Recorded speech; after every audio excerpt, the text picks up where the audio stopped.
நான் தம்பி விஜய்க்கு சொல்லுவேன், நீங்கள் வெற்றி பெற வேண்டும்.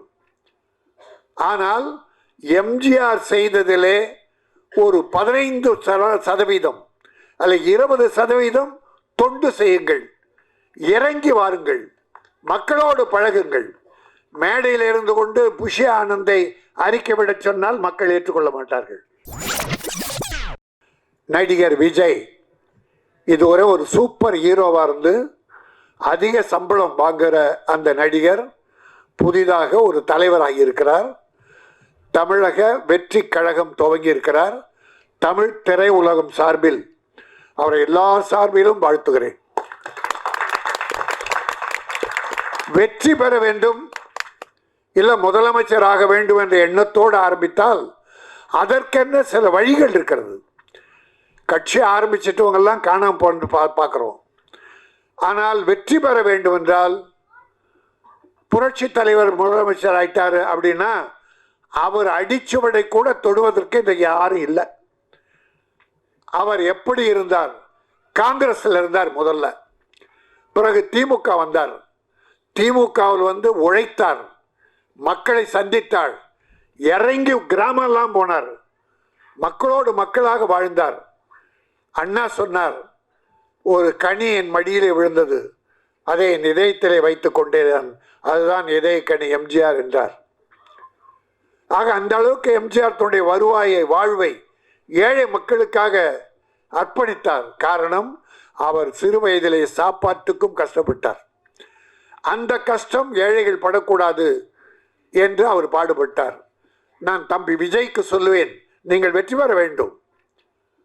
ஆனால் எம்ஜிஆர் செய்ததிலே ஒரு 15% அல்ல 20% தொண்டு செய்யுங்கள், இறங்கி வாருங்கள், மக்களோடு பழகுங்கள். மேடையில் இருந்து கொண்டு புஷி ஆனந்தை அறிக்கை விட சொன்னால் மக்கள் ஏற்றுக்கொள்ள மாட்டார்கள். இனிமேல் அப்படி இருக்கக்கூடாது. இறங்கி வர நல்லதுக்காக தான் சொல்கிறேன். ஆரம்பிச்சிட்டார். அதனால் நம்பில் ஒருவர். அதுக்கு முன்னால் ஒரு கட்டிய கோட்டையாக திமுக இருக்கு. இன்னைக்கு தாய்மார்களுக்கெல்லாம் ஏராளமாக நல உதவிகள் பண்ணிட்டு இருக்கார், நல்ல காரியம் பண்ணியிருக்கார். தொழில் அதிபர்களை ஈர்ப்பதற்காக முதலீட்டை இருக்க பிரான்ஸில் இருக்கார். இப்போ கோவாவில் துபாய் போனார். அப்படி ஒரு முதலமைச்சர் இருக்கார். அதிமுகன்னு ஒரு கட்சியும் சிறப்பாக நடத்தினார்கள். யாரையும் குறை சொல்ல முடியாது. பாரதிய ஜனதா என்று வளர துடிக்கிறது. அருமை சகோதரர் திருமாவளவன் ஒரு நல்ல தலைவர், வைகோ, சீமான், கம்யூனிஸ்டுகள் அற்புதமான கட்சிகள், காங்கிரஸ், இவ்வளோ கட்சிகள் இருக்கு. நீண்ட நெடுங்கால வரலாறு படுத்த கட்சி. இதுக்கிடையில் விஜய் ஆரம்பிச்சிருக்கீங்க, தப்பில்லை.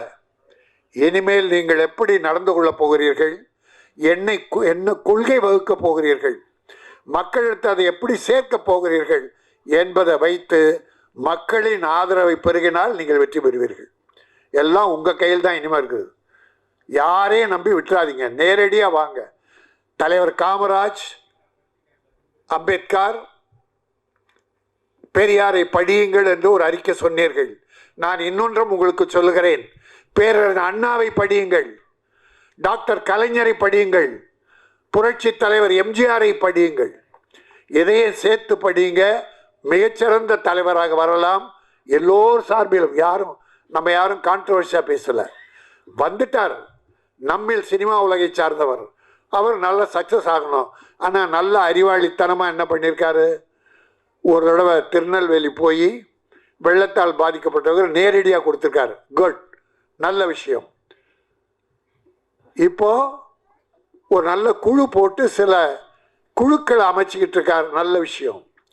மாணவர்களை 10th படித்த மாணவர்கள் +2 மாணவர்களாக தேர்ந்தெடுக்கிறார். ஏன்னா ஓட்டு அவங்களுக்கு தான் அடுத்து வருது. அது ஒரு நல்ல விஷயம். இப்படி சில திட்டங்கள் நல்லா தான் பண்ணியிருக்காரு இது வரைக்கும்.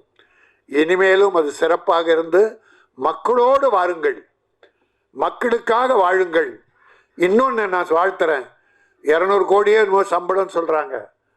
இனி நான் படம் நடிக்க மாட்டேன், 2 படத்தோடு முடிச்சேன் என்றார். அப்போ 200 கோடியை திறந்துடுறார். அப்போ மக்களுக்காக இறங்கிட்டாருன்னு அர்த்தம். இன்னொரு தலைவர் இருக்கிறார் திமுகவில், உதயநிதி ஸ்டாலின். இன்றை மக்களோடு மக்களாக அந்த தம்பி போயிட்டு இருக்கார். ஆக அவருக்கு எப்படி போட்டி தரப்போகிறோம் என்பதெல்லாம் நினைத்து நல்ல மாதிரியா மக்களோடு பழகுங்கள், மக்களுக்காக வாழுங்கள். மதம் இதெல்லாம் வேணாம், நமக்கு எல்லா மக்களும் நம் மக்கள் என்று எம்ஜிஆரை வழியாக சிலவற்றை தேர்ந்து செய்தாலே ஒரு வெற்றிக்கு உண்டு. இன்னும் நல்ல விஷயம், 24 போட்டி கிடையாதுன்ட்டார், 26. அப்போ பயிற்சி உங்கள் தொண்டர்களுக்கு கம்யூனிஸ்டுக்காரங்க மாதிரி பயிற்சி கொடுங்க. கள்ள ஓட்டு போடுறதுக்கு ஒரு பெரிய பயிற்சி வேணும் சார். அரசியலுக்கு வந்துட்டால் அந்த அளவுக்கு மிகச் சிறப்பாக நடத்தி வெற்றி காண்பது உங்களிடம்தான் இருக்கிறது.